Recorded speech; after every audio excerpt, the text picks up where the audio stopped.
अब इस प्रॉब्लम में ये कह रहे हैं कि let y is equal to n square where n is a natural number and y is a subset of n।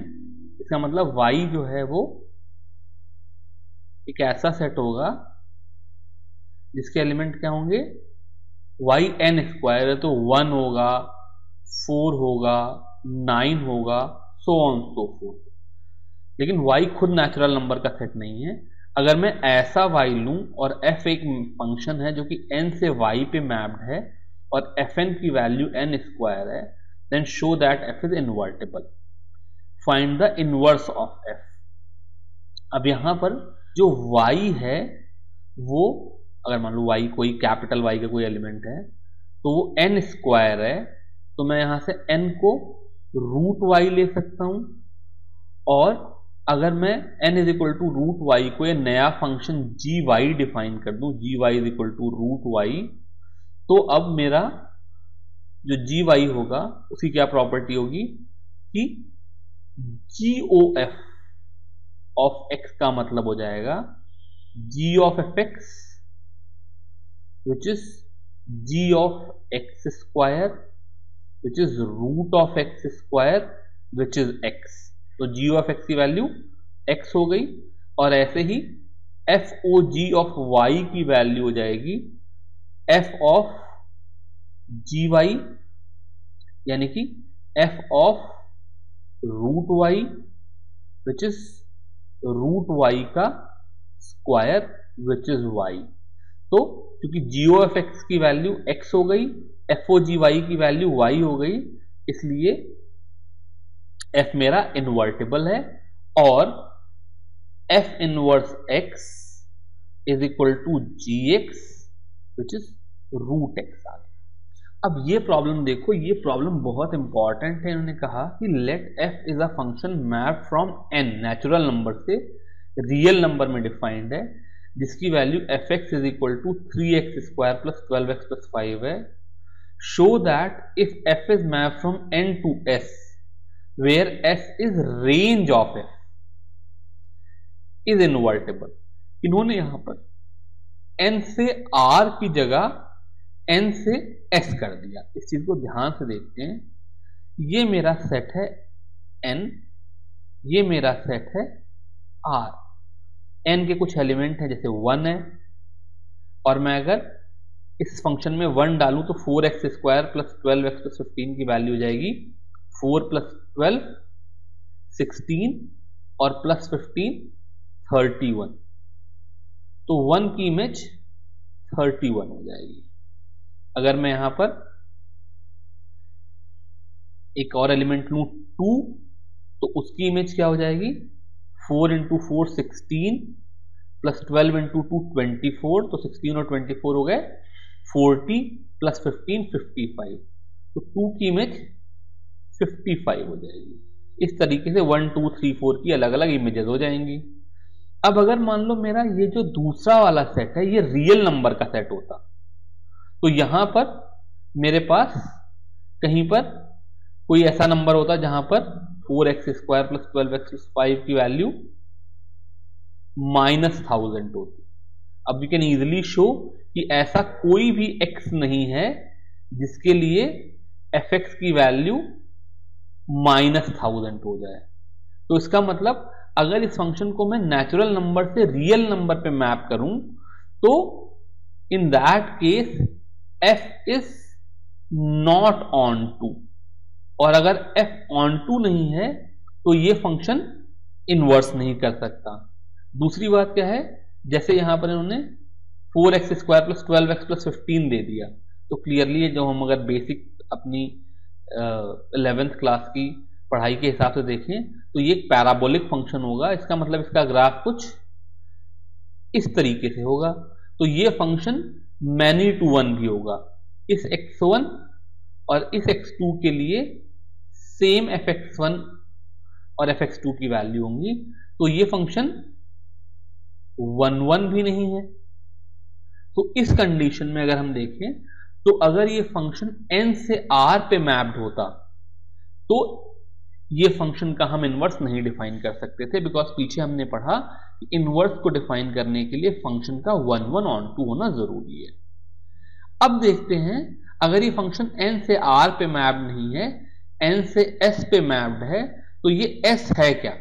अब इन्होंने कहा ये जो फंक्शन है ये n से r में नहीं डिफाइंड है, ये n से s में डिफाइंड है, where s is range of f।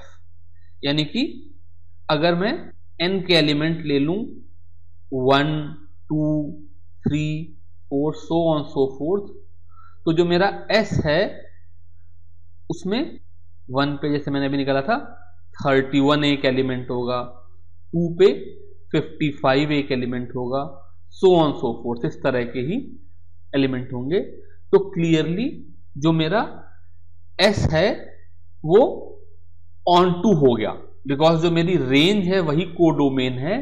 तो क्लियरली जो मेरा फंक्शन f है वो ऑन टू हो गया, क्योंकि जो रेंज है वही उसका कोडोमेन है।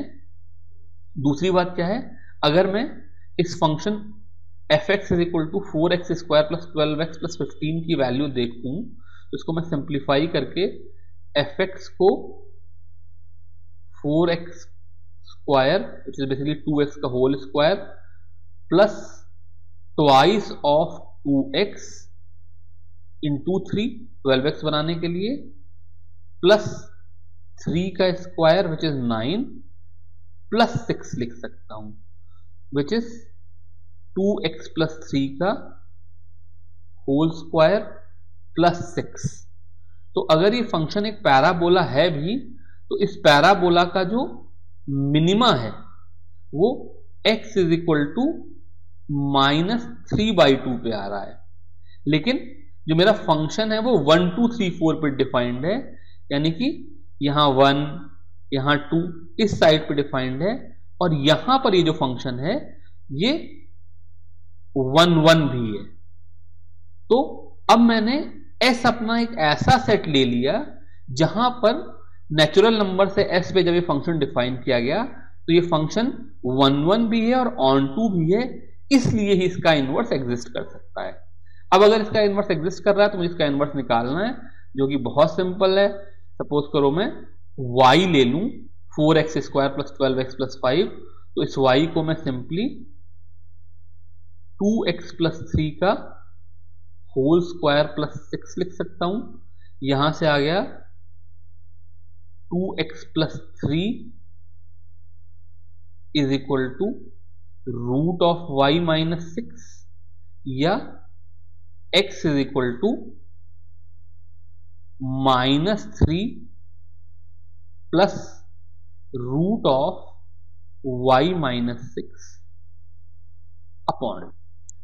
अब इस फंक्शन को अगर मैं gy लिख दूं, this is equal to gy, तो अब मेरा काम सिंपल है। जीओ एफ ऑफ एक्स का मतलब हो जाएगा g of F x which is ji of 2x plus 3 का होल स्क्वायर माइनस 6। अब मैं यहां पर y की जगह पर 2x प्लस 3 का होल स्क्वायर माइनस 6 करूंगा, सॉरी प्लस 6 है, तो जो ये प्लस 6 और माइनस 6 से कैंसिल हो जाएंगे और रूट ऑफ 2x प्लस 3 का होल स्क्वायर हो जाएगा -3 प्लस 2x प्लस 3 अपॉन 2, ये 3 से 3 कैंसिल हो गया और 2x अपॉन 2 की वैल्यू x हो गई। इसका मतलब जीओ एफ एक्स की वैल्यू x है। ऐसे ही मैं F O ji of y की वैल्यू लूं तो इसका मतलब ये हो गया f ऑफ जी वाई, जो कि ये गंदा सा नंबर है -3 plus root of y minus 6 upon 2 है, और मैं इसकी वैल्यू सब्स्टिट्यूट करूं तो ये हो जाएगा 2 of -3 plus root of y minus 6 by 2 plus 3 का होल स्क्वायर प्लस 6। तो ये 2 से 2 कैंसिल हो गया, -3 से +3 कैंसिल हो गया, और ये हो गया रूट ऑफ y माइनस 6 का square which is y minus 6 plus 6 जो कि y हो गया। तो चूंकि जीओ एफ एक्स की वैल्यू x आ गई और एफ ओ जी वाई की वैल्यू y हो गई, इसलिए ये फंक्शन इन्वर्टेबल है और एफ इनवर्स x की वैल्यू gx हो गई which is -3 plus root of x minus 6 upon. अभी जो अगला एग्जाम्पल है, इन्होंने इसमें 2 की बजाय 3 फंक्शन ले लिए। जैसे मैं f और g ले रहा था, वैसे f एक फंक्शन है जो कि n से n डिफाइंड है, नेचुरल नंबर से नेचुरल नंबर। g एक फंक्शन है जो कि n से n डिफाइंड है और h एक और फंक्शन है जो कि n से r डिफाइंड है। fx की वैल्यू 2x है, gy की वैल्यू 3y प्लस 4 है और gz की वैल्यू sin z है। और हमें क्या शो करना है कि h o g o f is equal to H O G O F, यानी कि यहां पर हम कॉम्पोजिशन ऑफ फंक्शंस की एसोसिएटिव प्रॉपर्टीज चेक करना चाह रहे हैं। पीछे हमने देखा कि कॉम्पोजिशंस ऑफ फंक्शंस में कम्यूटेटिव प्रॉपर्टी होल्ड नहीं करती थी। हमने देखा कि कई केसेस में एफ ओ जी की वैल्यू जी ओ एफ के इक्वल नहीं थी। अब हम एसोसिएटिव प्रॉपर्टी देख रहे हैं, तो मुझे H O G O F निकालना है और H O G O F निकालना है, यानी कि ब्रैकेट्स अलग अलग हैं। तो सबसे पहले लेफ्ट हैंड साइड देखते हैं। लेफ्ट हैंड साइड के लिए पहले मुझे G O F of X निकालना है which is ji of F X, और एफ एक्स 2x है। जी ऑफ 2x की वैल्यू हो गई 3 इंटू 2x प्लस 4, तो ये आ गया 6x प्लस 4। अब यहां से h of G O F जो हो जाएगा वो हो जाएगा साइन ऑफ 6x प्लस 4। ये लेफ्ट हैंड साइड हो गया। अब यहां से राइट हैंड साइड देखते हैं। तो right hand side is h O g पहले निकालते हैं। तो h O ji of y की वैल्यू हो जाएगी h of ji y which is sine of ji y और which is sine of 3y plus 4 है। अब जब मेरा एच ओ जी आ गया तो एच ओ जी ओ एफ का मतलब हो गया sine of 3 F X plus 4, और मैं एफ एक्स को 2 डाल दूं तो ये हो गया साइन ऑफ 6x प्लस 4, जो कि वही फंक्शन आ गया साइन ऑफ 6x प्लस 4। इसलिए मैं कह सकता हूं H O G O F is equal to H O G O F, यानी कि इस एग्जाम्पल से एटलीस्ट हमको ये पता चला कि जो एसोसिएटिवनेस है वो कॉम्पोजिशन पे होल्ड करती है। अब एक एग्जाम्पल से हम इस चीज को प्रूव नहीं कर सकते। जैसे हमने पीछे देखा था कि जब हम GOF और FOG को इक्वल करना चाह रहे थे तो कुछ एग्जाम्पल्स में वो इक्वल हो भी गया था, कुछ एग्जाम्पल में इक्वल नहीं भी हुआ था। तो इसी तरीके से अगर मैं एक एग्जाम्पल दे दूं और वो एग्जाम्पल से वो कॉन्ट्राडिक्ट हो जाए तो मैं ये कह सकता हूं कि होल्ड नहीं करता। लेकिन अगर उस एग्जाम्पल से वो प्रूव हो जाए, यानी कि वो वेरीफाई हो जाए, तो मैं फॉर श्योर ये बात नहीं कह सकता कि वो ट्रू है। तो हम इस चीज को प्रूव करने की कोशिश करेंगे। तो पिछली बार की तरह से अगर मैं LHS निकालूं तो ये हो गया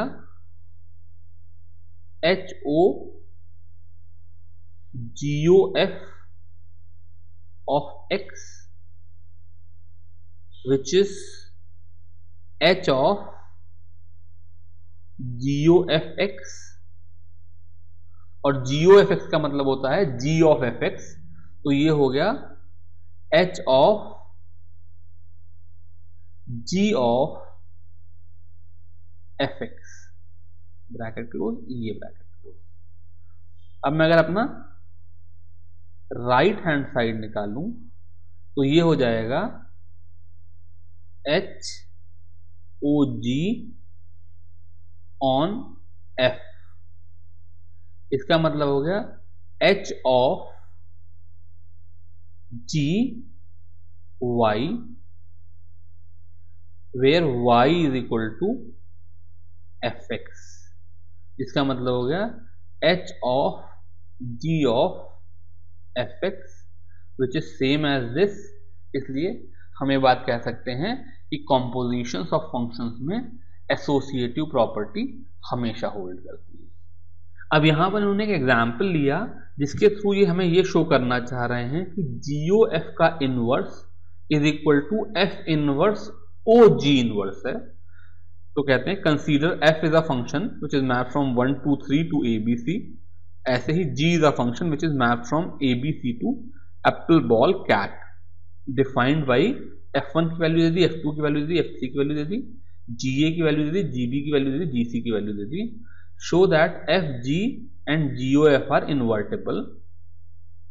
ठीक है, तो कोई बहुत प्रॉब्लम नहीं है बिकॉज f को भी देखें तो वो 1 1 है, 1 2 और 3 सबकी अलग वैल्यूज हैं और ऑन 2 है बिकॉज ABC के तीनों की ही प्री इमेज है। ऐसे ही G भी 1 1 और ऑन 2 है और अगर F और G दोनों 1 1 एंड ऑन 2 है तो GOF भी 1 1 ऑन 2 होगा। ये हमने पहले प्रूव ही कर लिया है। Find out F inverse, G inverse and GOF inverse. तो अगर मेरे जो फंक्शन F है, अगर मैं यहां पर y is equal to F x को प्लॉट करूं तो जो फंक्शन f है इट इज गिवन बाई 1 की इमेज a, 2 की इमेज p, 3 की इमेज c। कॉमा लगा दूं तो यहां से जो f इनवर्स आ जाएगा वो आ जाएगा a की इमेज 1, b की इमेज 2 और 3 की इमेज c। ऐसे ही g मेरा गिवन है तो मैं लिख नहीं रहा हूं।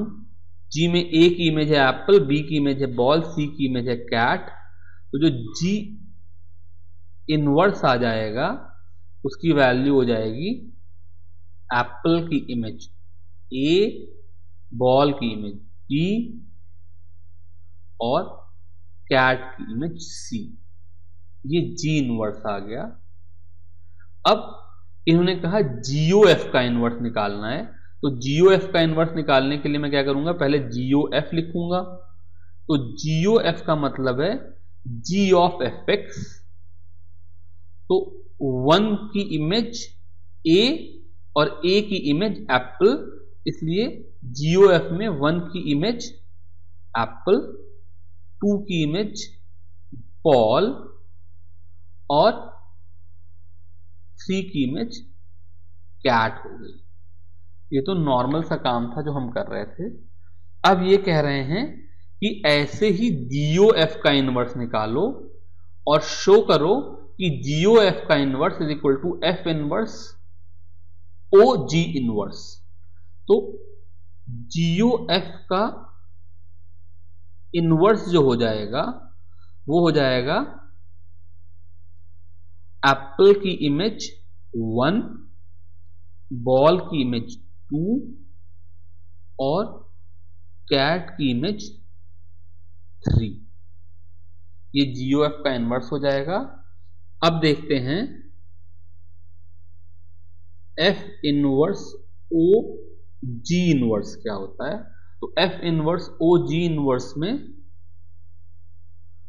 इसका मतलब है F inverse of G inverse of X, जो भी एलिमेंट है। तो अगर मैं X की यहां पर एप्पल रखूं तो G इनवर्स ऑफ एप्पल हो गया A और F इनवर्स ऑफ A हो गया 1, यानी कि एप्पल की इमेज हो गई 1। ऐसे ही अगर मैं यहां पर X की जगह पर बॉल रखूं तो G इनवर्स ऑफ बॉल हो गया B और F इनवर्स ऑफ B हो गया 2, तो बॉल की इमेज हो गई 2 और बाय सेम मीन अगर मैं x यहां पर कैट रखूं तो G इनवर्स में कैट की इमेज हो गई C और F इनवर्स में, ये यहां पर छोटी सी गलती है, इसको मैं सही करता हूं, ये C,3 होगा, सो सॉरी फॉर दैट। तो यहां से F इनवर्स में C की इमेज हो गई 3, इसलिए कैट की इमेज हो गई 3। इस तरीके से जो मेरा F inverse O G inverse आया, ये वही फंक्शन आ गया जो GOF का इनवर्स आया। इसका मतलब ये जो प्रॉपर्टी है GOF का inverse is equal to F inverse O G inverse, ये इस एग्जाम्पल के लिए होल्ड करती है। अब यही जो प्रॉपर्टी है इसको मैं जनरल थ्योरम के फॉर्म में स्टेट कर रहा हूं। अब यही जो एग्जाम्पल था, इस एग्जाम्पल को मैं थ्योरम के फॉर्म में लिख रहा हूं। तो उन्होंने कहा कि सपोज करो f कोई फंक्शन है जो कि x से y पे मैप्ड है और g कोई फंक्शन है जो कि y से z पे मैप है और ये दोनों इन्वर्टेबल फंक्शन है और जो GOF होगा वो भी इन्वर्टेबल फंक्शन है। तो मुझे ये शो करना है कि GOF का इनवर्स जो है वो f inverse O G inverse है। तो अगर GOF का inverse f inverse O G inverse हो है तो f inverse O G inverse जो कि GOF का इनवर्स है O GOF,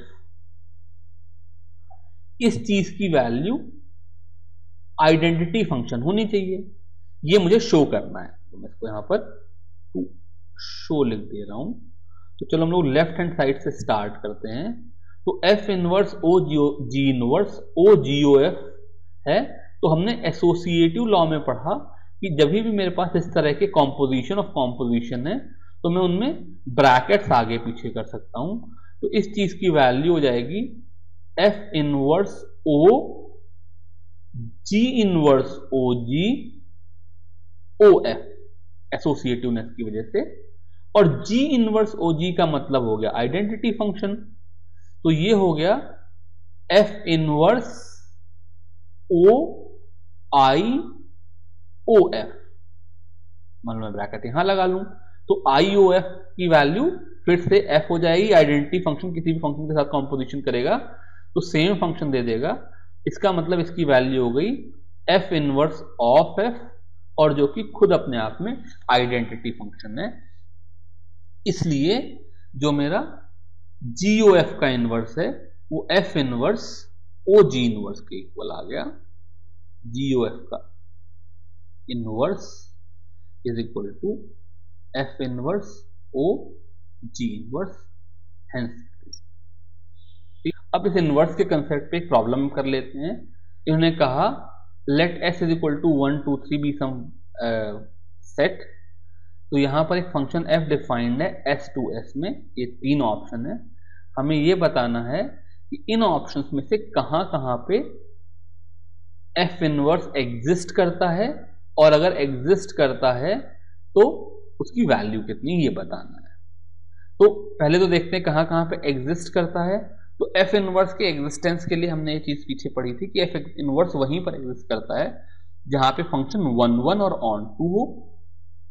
तो अगर मैं इन ऑप्शंस को देखूं तो जो 1 की इमेज 1 है, 2 की इमेज 2 है, 3 की इमेज 3 है, तो ये फंक्शन 1 1 है, और 1 2 3 तीनों की प्री इमेज एग्जिस्ट कर रही है, तो ये ऑन 2 भी है। तो A में इनवर्स एग्जिस्ट करता है। B में देखेंगे तो 1 की इमेज 2 है, 2 की 1 है और 3 की 1 है, तो 2 की भी इमेज 1 है, 3 की भी इमेज 1 है।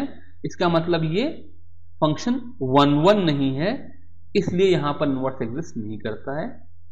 यहां पर 1 की इमेज 3 है, 3 की इमेज 2 है और 2 की इमेज 1 है, यानी कि फंक्शन 1 1 है, और 1 2 3 तीनों की ही प्री इमेजेस है, इसलिए ये ऑन 2 भी है, इसलिए यहां पर इनवर्स एग्जिस्ट करता है। तो मुझे खाली A और B के लिए F इनवर्स लिखना है।